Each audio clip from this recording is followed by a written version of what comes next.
Bon, j'arrête pas de refaire cette vidéo, j'ai mal à la tête, je suis malade. Mais bon, allez, cette fois-ci c'est la bonne. Avant de commencer et vous lire le message, le fameux message important, je vous fais un petit peu de promotion pour le magazine Dans le Ring. Je vous mettrai le lien dans la description. C'est le numéro 2 qui vient de sortir. Donc voilà, dossier spécial cette fois-ci sur les morts qu'il y a eu en cette année 2019. Et pas que, il y a aussi plein d'autres sujets très intéressants. Je vous en ai fait la promo sur Instagram. Maintenant, le message que je tiens à vous lire, c'est le message de la page GoBoxing News, donc sur Facebook, aussi sur Instagram.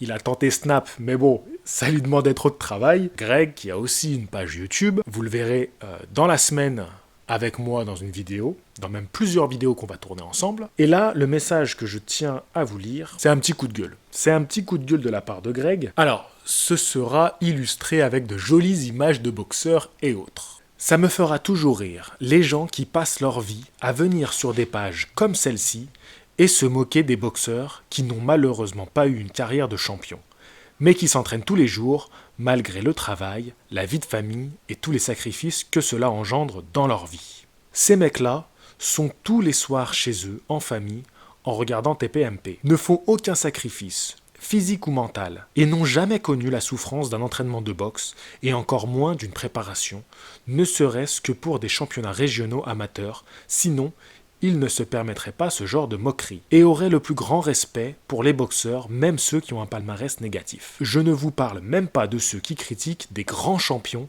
après une défaite comme s'ils n'avaient rien fait dans leur vie. Je ne suis pas de ce genre de mec à dire « Oui mais toi, quel est ton palmarès ?» Quelle est ton expérience là-dedans, ton expérience personnelle Parce que sur ta page Instagram, je vois qu'il y a marqué athlète.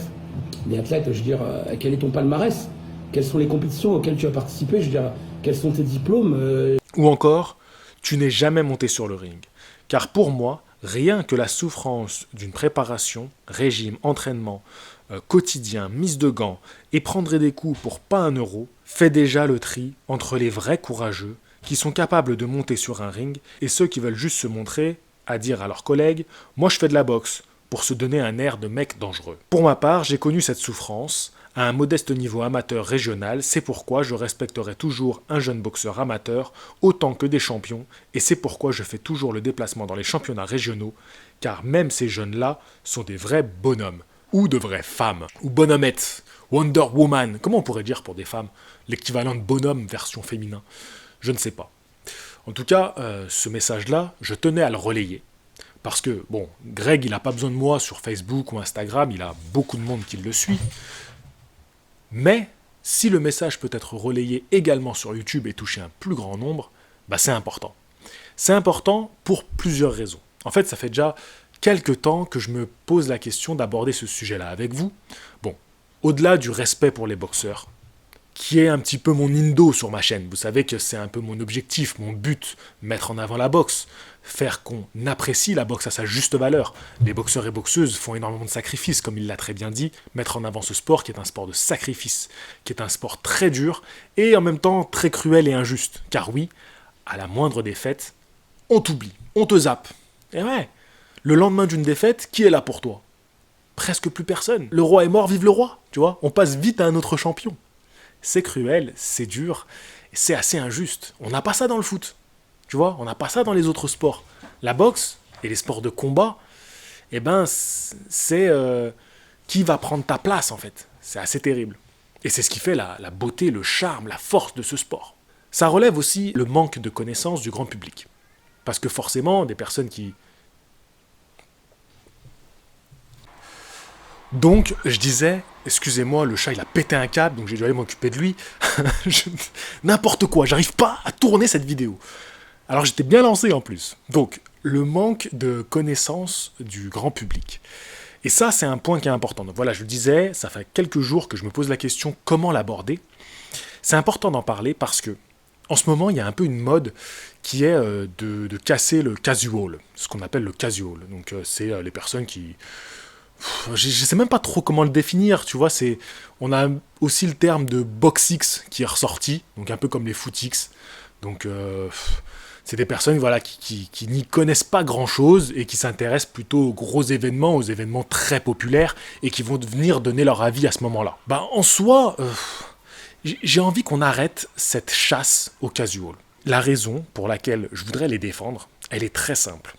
Si on veut faire vivre la boxe dans un pays comme la France, c'est pas les puristes et les passionnés qui vont remplir les salles pour les galas de boxe. Il faut aussi inviter un plus large public qui va permettre d'amener des spectateurs tout simplement. Et c'est pour ça que je préfère être plutôt pédagogique dans mes vidéos, alors que sur Instagram, je vais être un petit peu plus taquin, je vais être un peu plus moqueur, parce que ça fait partie du jeu d'Instagram. Voilà, Instagram, je suis là, je me lâche, je me fais plaisir, je vanne. Par contre, sur YouTube, mon indo, comme je le disais, vraiment, ma ligne directrice, c'est d'être le plus pédagogue possible, le plus ouvert d'esprit possible, essayer d'être objectif, même si bien sûr, on est toujours plus ou moins influencé. C'est pour ça que dans cette vidéo, je tenais aussi à défendre les personnes qui connaissent moins la boxe, parce que on a besoin de vous. On a besoin de vous et vous êtes les bienvenus sur ma chaîne. Il n'y a aucun problème avec ça, au contraire. Plus vous allez rester sur cette chaîne, plus vous allez apprendre et vous allez vous transformer en puriste de boxe, vous allez voir.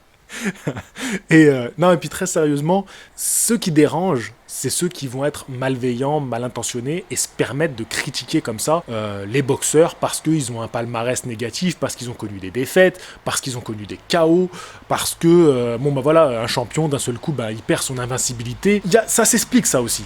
J'ai laissé la fenêtre ouverte pour le chat, décidément. Bref, ça s'explique, ça aussi, le côté invincibilité qui vient de l'ère Mayweather. Mayweather a instauré ce truc qu'il faut être un boxeur invincible. Ça va peut-être changer avec l'ère Lomachenko, qui, comme il a une défaite à son palmarès, on va peut-être un petit peu revoir ce truc de invincibilité, parce que c'est discutable. Si tu parles à des personnes qui ont suivi vraiment la carrière de Mayweather, qui l'ont suivi sur de longues années, je parle pas de ceux qui sont arrivés en cours, qui se sont fait hyper par le côté Mark Mayweather, mec riche, ceux qui l'ont suivi depuis longtemps, eux ils vont te dire ouais mais attends, il y a ce combat là qui a été discuté, ça peut être considéré comme une défaite de Mayweather, tu vois, mais il y a toute une génération qui est devenue la génération il faut être un boxeur invincible sinon t'es de la merde, et puis la génération vachement influençable aussi avec l'ère Joshua, parce que Joshua pour moi c'est le champion des casuals. Si je devrais faire un trait grossier, Joshua, il correspond très bien à un champion qui attire un large public qui ne connaît pas forcément la boxe, mais qui va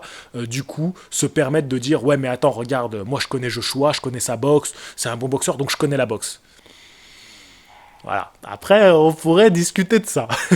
C'est pour ça que quand je critique Joshua, souvent, les gens, ils sortent les dents, tu vois. Parce que pour eux, ah non, Joshua c'est mon champion, tu peux pas en parler comme ça. Et en réalité, j'apprécie bien un boxeur comme Joshua, mais il est vraiment représentatif de ça. Et c'est pas plus mal qu'il soit tombé, parce que ça a mis un petit taquet derrière la tête de tous ceux qui pensaient être des génies et tout savoir de la boxe parce qu'ils suivaient Joshua et parce que Joshua gagnait tout et était un champion unifié. Donc voilà, je voulais aussi revenir en fin de vidéo sur ça. Une défaite, c'est pas la fin d'un tout, tu vois, je veux dire, ou une victoire, c'est pas le début d'un tout. Aujourd'hui, on a un peu trop tendance, et je vois même des personnes expérimentées qui vont avoir ce genre de réaction, de trop vite encenser un mec parce qu'il vient de récupérer des titres, ou alors le descendre parce qu'il vient de les perdre. On passe trop facilement du tout au tout. On est dans une génération où tout va trop vite, avec Internet, avec toutes ces infos, le tout, et en fait, tout va tellement vite qu'on a tendance à trop en faire dès qu'il se passe quelque chose. Ce mec, il a perdu, c'est un nul. Alors que celui qui l'a battu, c'est le meilleur de tous les temps. Le sport, c'est plus nuancé que ça. On peut faire des retours, on peut refaire des combats et se refaire dans le sport, tu vois. Et puis, il y a des boxeurs qui vont avoir l'art de gagner avec la manière, sans pour autant affronter les meilleurs, tu vois. C'est plus nuancé que ça. C'est pas tu vas gagner les titres dans un exploit sportif, ce qui fait de toi une légende, ou tu vas perdre, donc ça fait de toi un pourri. Putain, mais qu'est-ce qui se passe aujourd'hui? C'est la merde. Bon, bref, je vais arrêter là. Normalement, avec le micro, vous n'allez pas trop entendre ce qui se passe à l'extérieur. Je pense que cette fois-ci, j'ai réussi à dire tout ce que je voulais. Allez suivre Greg de Go Boxing News. Je me tire une balle dans le pied, moi-même, parce que je ne fais pas assez la promotion. Voilà, je vous dis jamais, likez ma vidéo, abonnez-vous, allez sur mon lien Utip, faites-moi un don sur PayPal, de temps en temps je le fais, mais je le fais pas à chaque vidéo. Donc voilà, c'est vrai que du coup, j'avance un petit peu moins vite, et puis j'ai un peu du mal à récolter des fonds et à gagner ma vie avec YouTube. Mais bon, ça fait partie du jeu, je veux pas aussi me changer. Moi j'ai une communauté qui est très respectueuse, qui est très bienveillante, qui est passionnée. Bon, on me dit souvent qu'elle est à mon image, bon, donc bah, je le prends comme un véritable compliment parce que vous me faites plaisir, vous êtes toujours là, vous êtes assidus. Donc bah, je suis très content. Alors bon, bah alors pour ça, je ne vais pas me changer, voilà, moi vous ne me verrez pas sur Snap, vous ne me verrez pas sur TikTok. J'essaie de garder une certaine éthique, il y a des choses sur lesquelles j'ai évolué, comme le Utip par exemple, parce qu'il faut évoluer avec son temps aussi, et puis parce qu'il faut bien aussi arriver à vivre de sa passion, hein. C'est beau d'être passionné, mais il faut arriver à en vivre. Donc voilà, et ben sur ce, je vais en rester là. La prochaine vidéo sera la partie 2 avec Dylan Chara. Ça c'est le genre de vidéo, les gars, il faut partager. Il faut partager, j'ai besoin de vous. Il y a des vidéos qui demandent beaucoup de travail, c'est à vous de faire le taf. Moi j'ai fait la vidéo, c'est à vous de faire le taf derrière. D'accord ? Allez, bah, je vous dis à la prochaine. Fighting! Je vais te dire un truc que tu sais déjà. Le soleil, les arcs-en-ciel, c'est pas le monde. Il y a de vraies tempêtes, de lourdes épreuves, aussi grand et fort que tu sois, la vie te mettra à genoux et te laissera comme ça en permanence si tu la laisses faire. Toi, moi, n'importe qui. Personne ne frappe aussi fort que la vie. C'est pas d'être un bon cogneur qui compte. L'important, c'est de se faire cogner et d'aller quand même de l'avant. C'est de pouvoir encaisser sans jamais flancher. C'est comme ça qu'on gagne.